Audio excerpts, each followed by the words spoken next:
আসসালামু আলাইকুম। যারা আফটার ইফেক্ট নিয়ে কাজ করেন তাদের জন্য খুবই গুরুত্বপূর্ণ একটি সেটিং নিয়ে কথা বলবো। দেখেন, আমি এই অ্যানিমেশনটা প্লে করি। দেখেন, এখানে কিন্তু স্মুথলি প্লে হচ্ছে না। এখন অনেকে বলতে পারেন যে এখানে ফুল রেজুলেশন দেওয়া, এখানে হয়তো বা থার্ড বা কোয়ার্টার দিলে স্মুথলি প্লে হতে পারে। দেখেন স্মুথলি প্লে হচ্ছে না। এই যে এখান থেকে খেয়াল করে দেখেন, এই যে গ্রিন পার্টগুলো একেবারে কিন্তু শেষ হয়নি, একটু ফাঁকা ফাঁকা হয়ে শেষ হচ্ছে।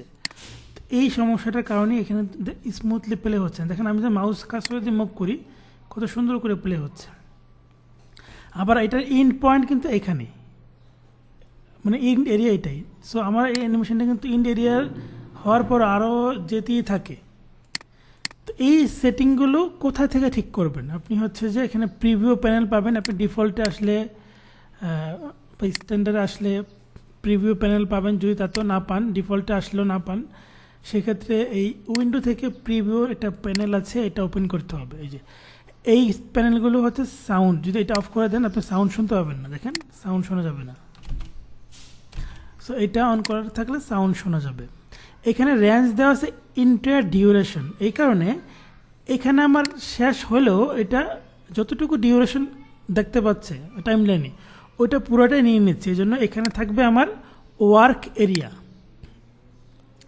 তারপরে হচ্ছে এদিক থেকে কারেন্ট টাইম। যদি আমি এখানে কারেন্ট টাইমের সেটিংটা একটু পরে দেখাচ্ছি। এখানে স্কিপ 5 হয়ে আছে, এটা 0 দিতে হবে। এটা 0 দিলে এবার প্লে করে দেখেন। এবার দেখেন এখানে জির যে বিষয়টা সেটা চলে গেছে। এবার আমি শুরু থেকে প্লে করি, স্মুথলি প্লে হবে।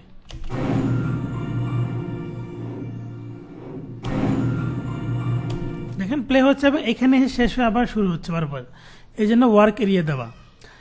আরেকটা সেটিং কি, এখানে যে প্লে ফ্রম কারেন্ট টাইম, এটা যদি আপনি স্টার্ট অফ রেঞ্জ ক্লিক করে দেন, তাহলে যেটা হবে, এখান থেকে আমি প্লে করি, প্লে করলাম। আমি এরপরে কি হচ্ছে আমি দেখতে চাচ্ছি। মানে আমি ধরুন যে আমি 1 সেকেন্ড, ঠিক আছে, তো 1 সেকেন্ডের পরে এখান থেকে বাকি অংশটুকু দেখবো। ক্লিক করব, আবার শুরুতে বারবার প্লে হচ্ছে। দেখেন আমি এখানে এসে স্পেস বার চাপ দিচ্ছি, কাজ হচ্ছে না। আর দেখেন এখানে প্লে করার জন্য কিন্তু স্পেস বার শর্টকাট দেওয়া আছে, আপনি চাইলে চেঞ্জও করতে পারবেন। দেখেন এখানে শুরু থেকে চলে আসছে। আমি এখান থেকে প্লে করলেও শুরু থেকে প্লে হচ্ছে। এটা হচ্ছে স্টার্ট অফ রেঞ্জের জায়গায় আপনি কারেন্ট টাইম দিতে হবে। তাহলে আপনি যখন যে পজিশন থেকে, আমি 2 সেকেন্ড থেকে দেখতে চাচ্ছি, তাহলে এখান থেকে প্লে হবে। সো এই হচ্ছে সেটিং। এই সেটিংগুলো খুবই ইম্পর্টেন্ট, কারণ অনেক সময় অনেকে না জানা থাকার কারণে এইগুলো নিয়ে অনেক বেশি হ্যাসেল পোহাতে হয়। বিশেষ করে আমার এই সমস্যাগুলো হচ্ছিল শুরুতে, যার কারণে এই বিষয়টা আপনাদের কাছে শেয়ার করলাম।